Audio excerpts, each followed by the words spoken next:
Empecemos hablando de este atentado que se dio en las últimas horas allí en Argelia, en el departamento del Cauca, un atentado que nuevamente genera consternación allí en ese punto del suroccidente colombiano, porque era una zona además que había logrado cierto grado de pacificación luego de la firma del acuerdo de paz, pero que nuevamente se ve amenazada por los actores armados. ¿Cuáles son esos actores armados que en este momento están poniendo en jaque a esa zona del suroccidente del país? Pues mire, realmente el departamento del Cauca tiene un departamento en la Defensoría del Pueblo ha advertido en reiteradas ocasiones a través de las alertas tempranas distintos de los municipios, uno de ellos justamente el municipio de Argelia, también el municipio del Tambo, vecino del recién nombrado, y es porque en el departamento confluyen distintos grupos armados ilegales que nosotros también hemos puesto en conocimiento de las autoridades en cada una de las alertas.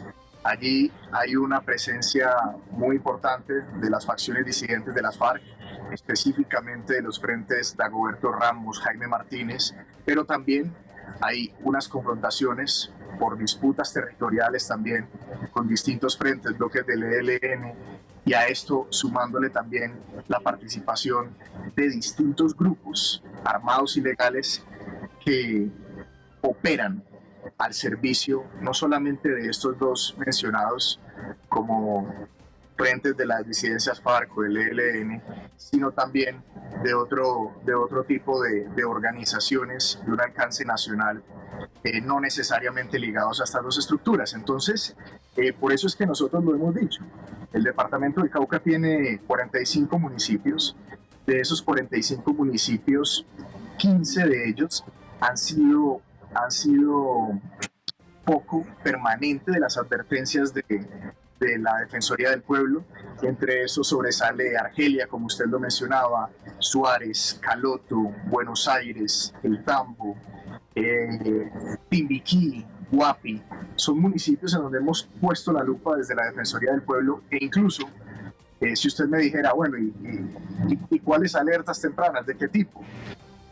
17 alertas emitidas desde 2017 hasta la fecha, que están vigentes en este momento, 7 de ellas de carácter inminente, 10 estructurales.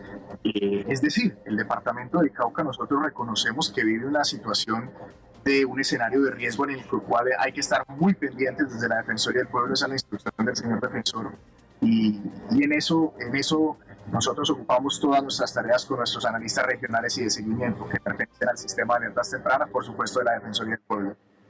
Delegado, ustedes hacen esas advertencias, lanzan esas alertas y como usted lo ha dicho, pues hemos visto cuál es la situación en el departamento del Cauca con la cantidad de atentados terroristas, de hechos violentos, de asesinatos de líderes e incluso de ciudadanos que ni siquiera son líderes sociales, pero están matando también a los ciudadanos. ¿Cuál es la respuesta y la efectividad de las acciones frente a esas alertas tempranas?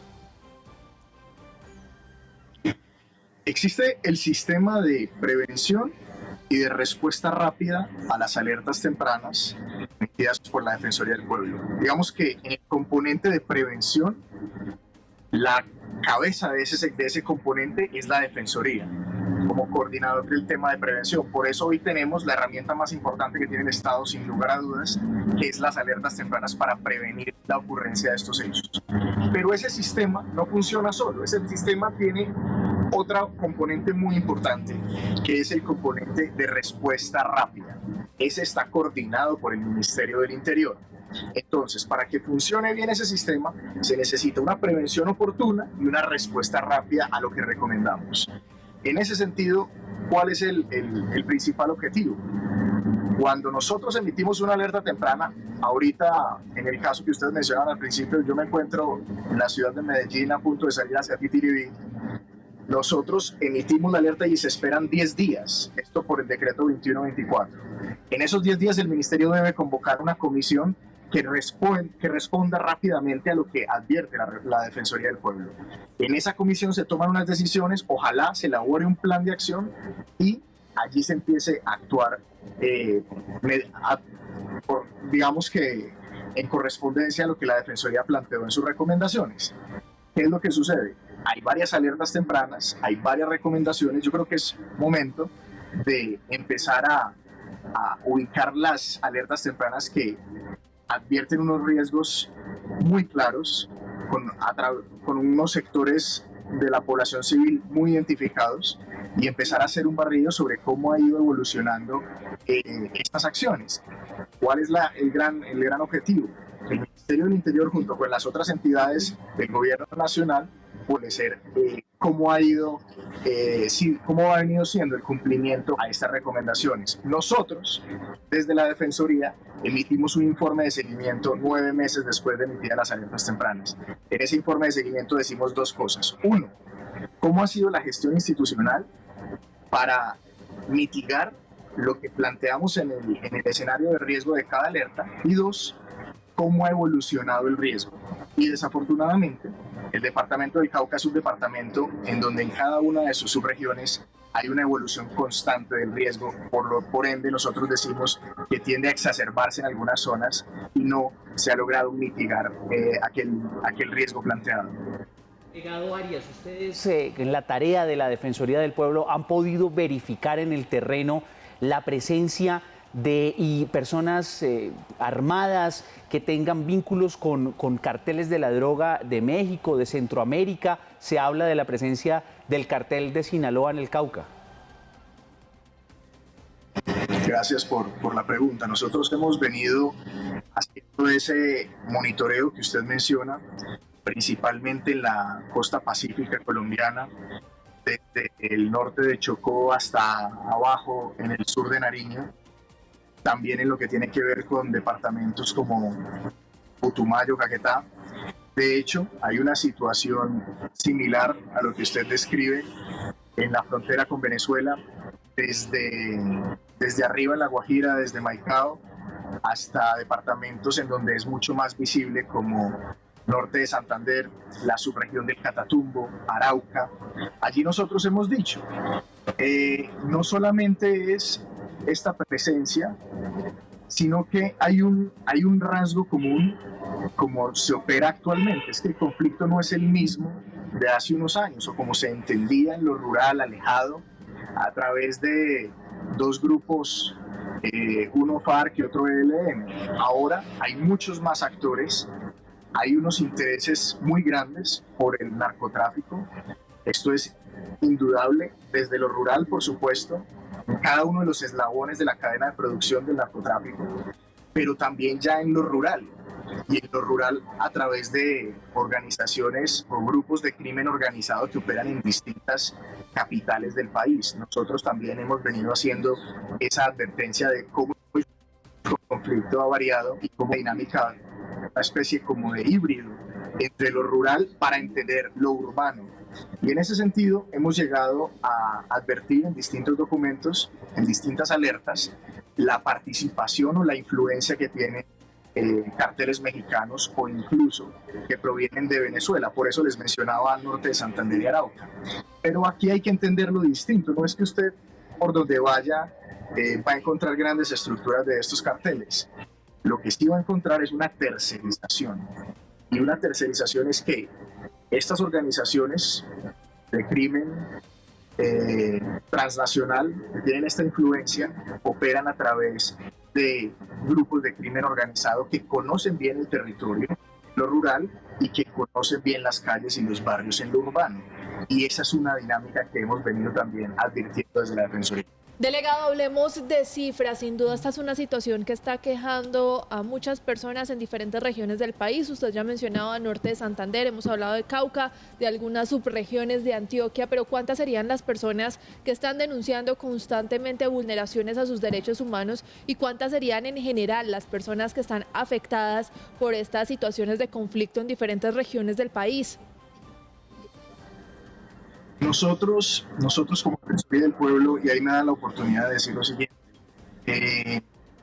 hay un tema que es muy importante a la hora de entender lo que está sucediendo en los territorios y tiene que ver con la confianza que hay entre la ciudadanía y la institución a la cual, como usted dice, ponen la queja, ponen la denuncia o remiten la información.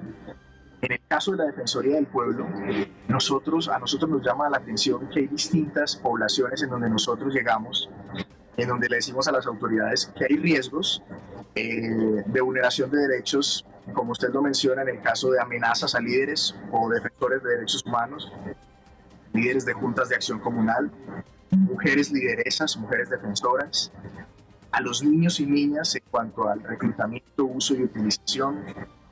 Hemos también observado que puede llegar a materializarse el delito de trata con crudeza en algunos municipios, veredas de algunos departamentos del país.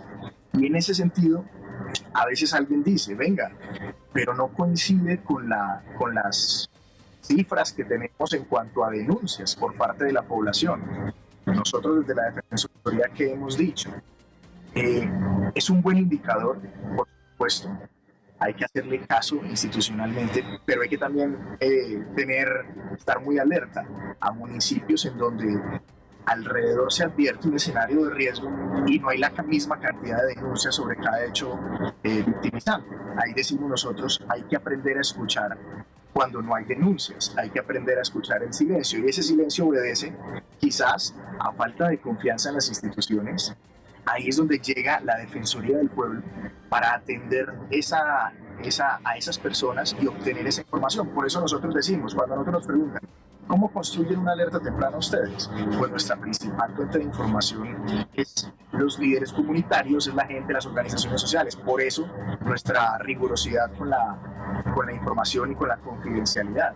Porque aquí hay un tema muy delicado en donde se pone en conocimiento de la Defensoría. Nosotros advertimos a los distintos grupos poblacionales. Usted me pregunta por un número en específico. Nosotros cada vez que que emitimos una alerta, nosotros hemos emitido 236 alertas tempranas en lo que va de este momento desde 2017. En este caso nosotros hacemos un foco sobre el grupo poblacional. Entonces hablamos de líderes sociales, de defensores, de niños y niñas, cuando hay peligros de reclutamiento, en fin, así es que nosotros hacemos los documentos de advertencia, los preparamos y los presentamos para que sean atendidos por las autoridades. Claro, delegado, ustedes también han emitido en las últimas horas una alerta temprana sobre la situación en Titiribí, este municipio allí del suroeste antioqueño, varias veredas en las cuales hay amenazas sobre los pobladores. ¿Qué es lo que está pasando allí? ¿Qué han detectado ustedes desde la Defensoría del Pueblo? Bueno, justamente estamos ahora desde la Defensoría en el departamento de Antioquia porque en pocos minutos nos desplazaremos al municipio de Titiribí.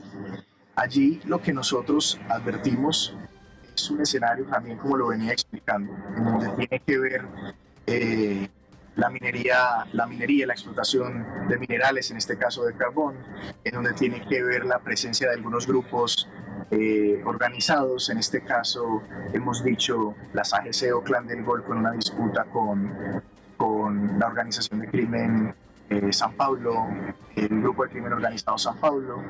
Aquí hay un interés en hacerse a rentas ilegales, también lo hemos dicho en la alerta temprana, y ahí lo que nos preocupa a nosotros es pues la población, como me lo preguntaban anteriormente, la población que queda en la mitad de estas disputas entre distintos grupos de crimen organizado, en este caso quienes trabajan o viven de la minería, pero también pobladores de las distintas veredas. Nosotros hemos dicho, no es en su generalidad el municipio de Titiribí, hay que entenderlo desde donde nosotros hacemos como un zoom, un acercamiento a unas veredas como Corcovado, Los Micos, Meseta de Albania, Pateas. Ahí es donde hemos dicho, es importante que las autoridades conozcan que puede llegar a ocurrir hechos vulneratorios contra la ciudadanía para que rápidamente activen un plan de acción que logre mitigar y prevenir. Ese es el objetivo de la alerta. Claro, ¿cuántas personas podrían estar en riesgo precisamente de una acción de estas características que usted plantea? La población que vive alrededor de sectores en donde nosotros hemos encontrado que existe este riesgo. Ahí lo más importante es, si nosotros hemos dicho que puede ser campesinos de la zona, que pueden ser personas que trabajan de la extracción de minerales como el carbón, pues rápidamente De hecho, a eso vamos, a esta comisión de respuesta rápida a las alertas tempranas, ahora Titiribí, para que rápidamente se pueda identificar estos líderes, estos sectores sociales, para que sean atendidos. Nosotros siempre hemos dicho, es muy importante que en las sesiones de la CIPRAT, eso es lo que va a ocurrir ahorita en Titiribí, se pueda también escuchar a la comunidad y a la sociedad civil, porque de allí salen no solamente ideas muy interesantes, sino qué es la población que se debe atender.